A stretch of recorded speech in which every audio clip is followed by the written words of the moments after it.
মাঘী পূর্ণিমার পূর্ণতিথি শুরু হওয়ার আগেই মহাকুম্ভে এটা কি ঘটতে চলেছে? 12 তারিখ মাঘী পূর্ণিমার এই তিথিটি হিন্দু ধর্মের একটি গুরুত্বপূর্ণ তিথি হিসাবে পরিচিত। সনাতন ধর্মের প্রাচীনকাল থেকে সমগ্র মাঘ মাসে পুণ্যস্নান করা হয়, আর এই মাঘ মাসের পুণ্যস্নানের শেষ তিথি এই পূর্ণিমা।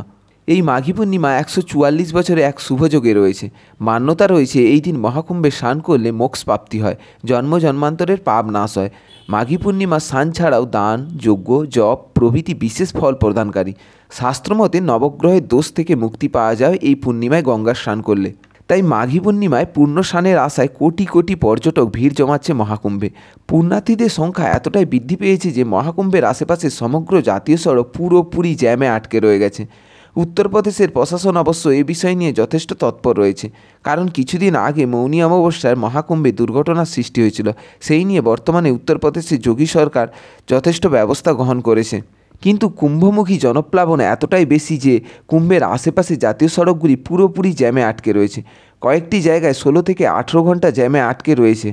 বর্তমানে ট্রেনগুলি প্রয়াগরাজ সঙ্গম স্টেশনে না দাঁড়িয়ে পরবর্তী স্টেশনে দাঁড়াচ্ছে।